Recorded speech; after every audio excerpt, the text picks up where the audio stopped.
Good evening po sa inyong lahat. Good evening po, Father. Mga kapatid, tayo po ay nasa unang linggo sa buwan na ito. No? First week po ngayon ng bagong buwan, ang buwan ng Hulyo.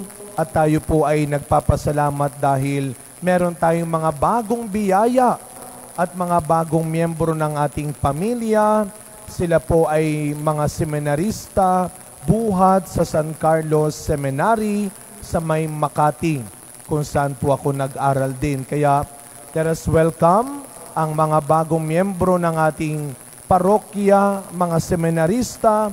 Unahin natin mula po sa Diocese ng Cabanatuan, si Brother Romel Marcelo. Yan. At ito po, hindi naman kalayuan, mula sa Bayombong, Nueva Vizcaya, si Brother Ronald Betawang. Yan. Si Brother Ronald ay first year theology. Yan, first year theology. Si Brother Romel ay, anong year, brother? Fourth year theology. Siya po ay nasa huling taon na ng kanyang pag-aaral sa teolohiya. Yun po yung last stage ng pagpapari. Actually, tatlo sila, no? Yung isa ho ay may sakit. Okay nang siya magpalakas at magpagaling bago siya pumunta dito sa atin, no? Pero tatlo silang mga makakasama natin ng ilang buwan dito sa ating parokya. Tamang-tama dahil tatanggapin ko na ang katotohanan, malayo-layo na ang edad ko sa mga kabataan din, no? Ako ay nasa 40 plus na. Kaya maswerte tayo, pinagpala tayo. May mga bata-bata tayong makakasama rin ng ating mga kabataan sa paghuhubog. Ngayong gabi ay espesyal para sa ilang mga kabataan ng ating parokya. Ito pong mga nakikita nyo, mga nakaputi dito, hindi po yan grade 6 students, no? Yan po ay mga tinrain na mga sakristan ng ating parokya. At napakaganda po dito sa atin, ha? Naalala ko po nung kami nagsasakristan noon, hindi masyado ganito ka-intense. Kuya Paul, asan si Kuya Paul? Saan ka, Kuya Paul? Tamo na wala yung kanilang nagtitrain, no? Hindi ko alam kung ilang buwan silang tinrain, no? Ilang buwan itong tinrain, Kuya Paul? 3 days? Grabe. 3 months, no? 3 months. At ito po'y napakaganda hong paalala. Si Kristo tumawag ng kanyang mga alagad. Yung kanyang tinatawag na public ministry. Yung last 3 years ni Kristo ay ginugol niya kasama ang kanyang mga alagad, ang mga apostol. Hindi naman agad-agad. Kaya nga sabi ko sa mga bata, huwag kayong magmamadali. Sabi ko, pag medyo makulit kayo ngayong gabi, wala munang gagawin. I-postpone natin. Kaya ang behave nila, oh. Ang bait-bait, tignan. Pero tayo po ay nagpapasalamat sa mga humubog sa kanila, ang ating mga kuya sa mga sakristan. Palakpakan din po natin ang mga kuya nating sakristan na humubog sa kanila. Kasi nung time namin, hindi naman ganyan. Parang ilang linggo lang, pwede ka nang mag-serve. Kaya malamang sa malamang, sabik na silang makapag-serve. Pero maganda po itong paalala sa kanila. Ang gagawin nila ngayon, kausap po si Kuya Paul kanina, binibigay niya yung kanilang liturgy, ang nakalagay, investiture. Sabi ko, hindi naman sila i-invest. Hindi sila magsusuot na ng sutana. Sabi ko, ano bang ilalagay sa kanila?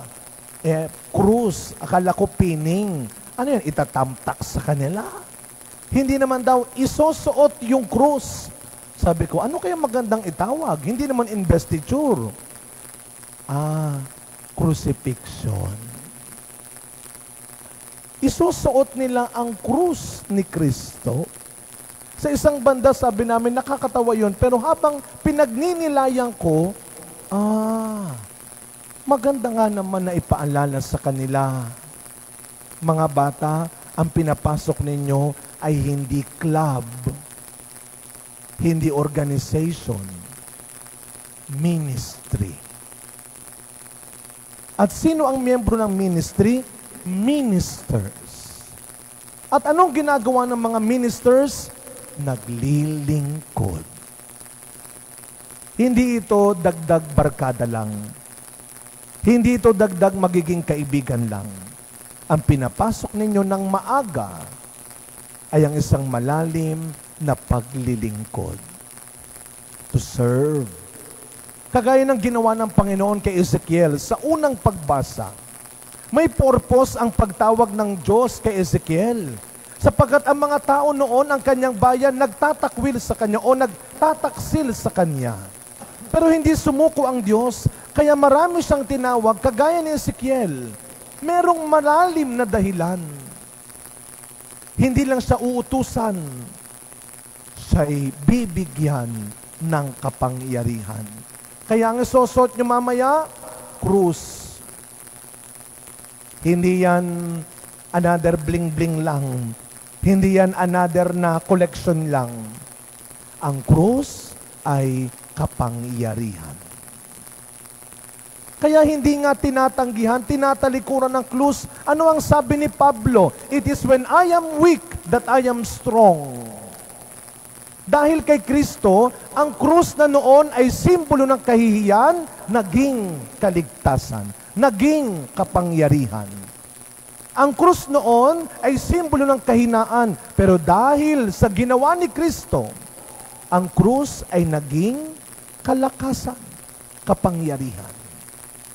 Kaya nga, kapag tayo ay nagtatanda ng krus, pinalalakas natin ang ating loob. Pag natatakot ka, anong ginagawa mo? Diyos ko po. Kapag nanghihina ka, anong ginagawa mo? Diyos ko po. Cross is power. There is salvation on the cross. Kaya nga, nung tinatanong ng mga tao si Kristo, saan galing yung kapangyarihan mo? Sabi sa Ebanghelyo, nagtataka ang maraming nakakita at nakarinig sa ginawa niyang pagtuturo, sa ginawa niyang pagpapagaling.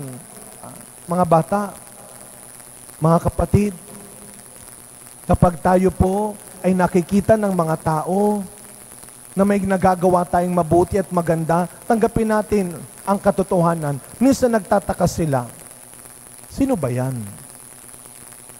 Sino ba yan? Sino ka ba? Pag pinili mong magsabi ng totoo, maraming magtataka. Pag pinili mong gumawa ng mabuti at tama, maraming magdududa. Sino ka ba? Ano ka ba dito? Mga kapatid, bilang mga Kristiyano, wala tayong ibang maipagmamalaki. Hindi ang talino mo. Meron pang mas matalino sa'yo. Hindi yung pera mo. Meron pang mas mayaman sa'yo. Hindi yung ganda mo. Hindi yung itsura mo. Di hamak na meron pang mas maganda at maitsura sa'yo.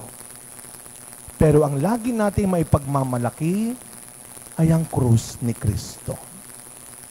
Ang sino mang Kristiyano na araw-araw hindi lang sumasampalataya sa salita, kundi sumasampalataya sa kanyang mabuting gawa, ay ang tunay na maipagmamalaki ni Kristo. Kaya mga bata, mga kapatid, sa pagpapatuloy na misa natin, bago natin tuluyang ibigay ang simbolo ng kapangyarihan ng mga batang tinawag at piniling maglingkod, sana tayo po wag nating kalilimutan. Wala ka mang suot na krus. Wala ka mang hawak na krus. Nung bininyagan tayo at ginawa kang anak ng Diyos, tinanggap mo ang kapangyarihan ng krus. Lagi nating tatandaan, may kapangyarihan, may kaligtasan sa krus ni Kristo. Amen.